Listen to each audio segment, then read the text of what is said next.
भी बहुत सारे लोग खड़े हुए थे। उसने दुकानदार को कई बार बुलाया, लेकिन वहां पर भीड़ इतनी थी कि दुकानदार का ध्यान उसकी तरफ गया ही नहीं। और फिर उस बच्ची को थोड़ा सा गुस्सा आया तो उसने अपनी मिट्टी की गुल्लक लेकर के वहीं काउंटर पर जोर से रख दी, जिसके बाद में जो दुकानदार था और जितने भी लोग खड़े थे वो सब उस बच्ची की तरफ देखने लग गए। और फिर उस दुकानदार ने उस बच्ची से पूछा, बेटे आपको क्या चाहिए? तो वो बड़े ही भोलेपन से बोली कि मुझे एक चमत्कार चाहिए। ये सुनकर के दुकानदार को कुछ समझ नहीं आया, ना ही वहां पर जो लोग थे उनको कुछ समझ में आया, और सब उसकी तरफ देखने लग गए। फिर दुकानदार ने बोला, बेटे चमत्कार तो यहां पर नहीं मिलता है। तो बच्ची को लगा कि वो उससे झूठ बोल रहा है, तो बच्ची ने कहा कि मेरी गुल्लक में बहुत पैसे हैं, आप बताओ आपको कितने पैसे चाहिए, लेकिन मैं आज यहां से चमत्कार लेकर के ही जाऊंगी। तो वहीं काउंटर पे एक और आदमी खड़ा था, उसने उस बच्ची से पूछा कि बेटे क्यों चाहिए तुमको चमत्कार? तब उस बच्ची ने अपनी कहानी बताई कि अभी कुछ दिन पहले मेरे भाई के सर में बहुत तेज दर्द हुआ, तो मेरे पापा मम्मी उसको हॉस्पिटल ले गए। उसके बाद कई दिन तक मेरा भाई घर नहीं आया। तो मैंने कई बार अपने पापा से पूछा, लेकिन उन्होंने मुझे कुछ नहीं बताया। उन्होंने बार बार यही कहा कि वो आ जाएगा, वो कल आ जाएगा, वो कल आ जाएगा, लेकिन वो आ ही नहीं रहा था।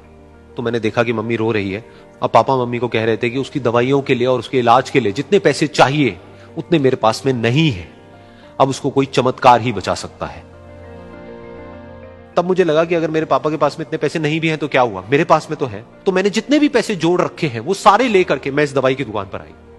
फिर उस आदमी ने उस बच्ची से पूछा, कितने पैसे हैं तुम्हारे पास में? ये सुनते ही उस बच्ची ने अपनी गुल्लक उठाई, जमीन पर फेंकी और तोड़ दी, और पैसे गिनने लग गई। बाकी सब लोग खड़े होकर के उसको देख रहे थे। थोड़ी देर बाद उसने सारे पैसे अपने हाथ में इकट्ठे किए और बोली, मेरे पास में पूरे 19 रुपए हैं।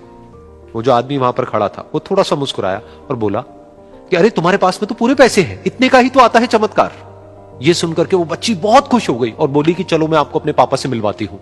बाद में पता लगा कि वो आदमी कोई आम आदमी नहीं था, बल्कि एक बहुत बड़ा न्यूरोसर्जन था, और उसने सिर्फ 19 रुपए में उसके भाई की सर्जरी करी, और कुछ ही दिन बाद वो ठीक होकर के घर वापस आ गया। फिर कुछ दिन बाद वो बच्ची, उसका भाई, उसके पापा, उसकी मम्मी चारों एक साथ बैठे हुए थे और बात कर रहे थे। तो उसकी मम्मी ने उसके पापा से पूछा कि अब तो बता दो ये चमत्कार आपने किया कैसे?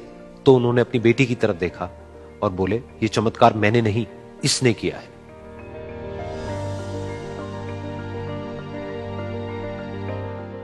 तो यहां पर एक बहुत बड़ी बात है जो हम उस छोटी सी बच्ची से सीख सकते हैं कि जिंदगी में कभी कभी ऐसा होता है कि हमको कोई रास्ता नजर नहीं आ रहा होता है और हम लोग हिम्मत हार जाते हैं। तब हमारे अंदर एक बच्चा होता है जो कोशिश करने से कभी भी पीछे नहीं हटता है। वो हार मानने को तैयार नहीं होता है क्योंकि उसको ना शब्द समझ नहीं आता है। वो बच्चा जिसके लिए कुछ भी नामुमकिन नहीं है, क्योंकि वो हर हाल में कोशिश करता ही रहता है।